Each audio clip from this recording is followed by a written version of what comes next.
I have conversations with some friends during the week. I asked her, man, how long do you pray? He said, I pray before my meals. I asked, is that it? Is that it? You're in touch with God? Oh, yeah. So the more meals I have, the more I pray. I asked another man, how much do you read your Bible? He said, 15 minutes. I said, okay, then what else? No, I listened to some music. Come on, we're talking about a relationship that makes you grow. We're talking about a relationship that will move you, propel you. How do you expect to grow in the Lord? How do you expect to have successes in your spiritual life if you invest nothing into it? Complacency. Complacency. Are you complacent this morning? Is your life in a series of complacency? In fact, the dictionary meaning of complacency comes in. It's a feeling of being satisfied with how things are and not wanting to make them better. In fact, this is not a spiritual definition. This is from the Webster. It says, a feeling of being satisfied with how things are and not wanting to try to make them better. A complacent feeling or condition. You know, the corporate sector today won't tolerate complacency. The world around won't tolerate complacency. You know, I was just reading about Kanaya Kumar, is that his name? Yeah, just 28-year-old guy just making waves in India today. And there was one person who spoke to him and said, I see no complacency in this guy. I mean, he's outright to, just to make some things happen in this country of his. He's not satisfied with status quo.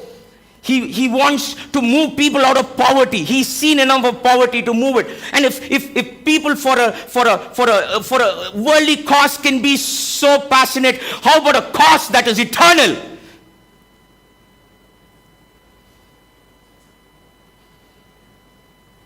In fact, sometimes, many times, when we sing an anthem, or something, we'll put our hands on our chest and we sing country anthems of different countries. But when we sing Amazing Grace, we stick our hands into our noses and yawn. And why? Just absolutely absolutely no passion for what you are. God did not make you for being in that same place right through your life. In fact, I've always told you that there is, in this spiritual life, if you compare it to a car and you brake the car, this car won't stop. This car will move behind. Your regular car will stop when you brake it and it will be in the same place. This car, if you brake it, it will go behind. It will start reversing. Oh, this is enough for God. This morning I'm here to talk to you as if I'm a dying man and this is my last day here on earth. And if I'm going to give a last message to you, I'm going to speak like that this morning. Because I'm tired of complacency in my own life. I'm tired of giving peanuts back to the God who gave himself for me. Complacency. Complacency.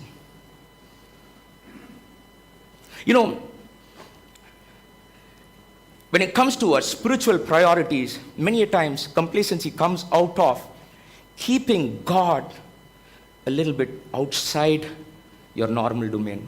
You're not sleeping, you're not lazy, you're doing.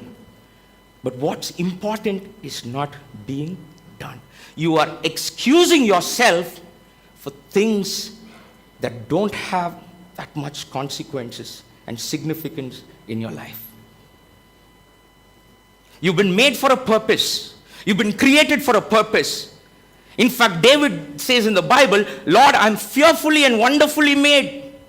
And God has made you for a particular purpose. But complacency comes into your life, in your spiritual life, when you take God and keep him aside and say, God, don't disturb me. In hotels, you have a good board called D&D, right? Do not disturb. In fact, why don't you just listen to this song and we'll just...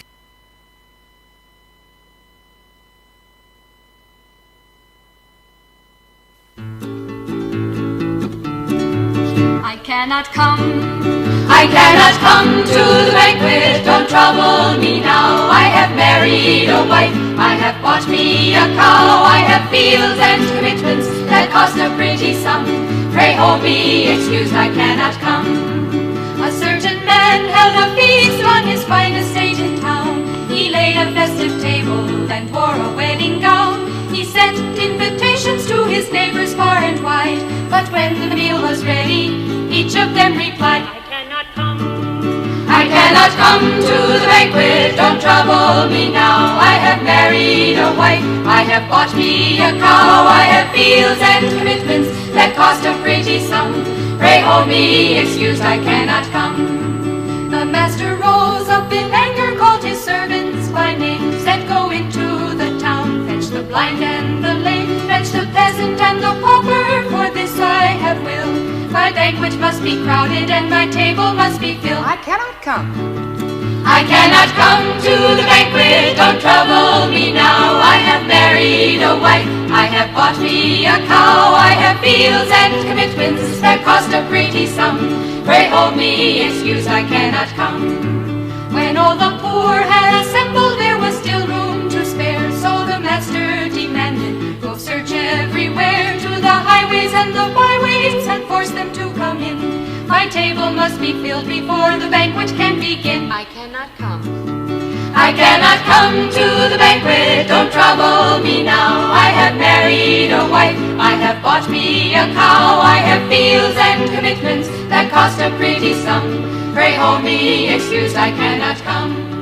Now God has written a lesson for the rest of mankind. If we're slow in responding, he may leave us behind. He's preparing a banquet for that great and glorious day, when the Lord and Master calls us, be certain not to say, I cannot come. I cannot come. I cannot come to the banquet, don't trouble me now. I have married a wife, I have bought me a cow. I have fields and commitments that cost a pretty sum. Pray hold me excused, I cannot come. Because first, it's got to hit me here. It's got to hit me here. If it doesn't hit me here, it'll never hit me here. God calls you. And my point of this entire sermon comes from the next slide that says, wake up, church. Wake up. Wake up. Get up from your sleep. There is a dying world. There's a dying world. There's a dying world.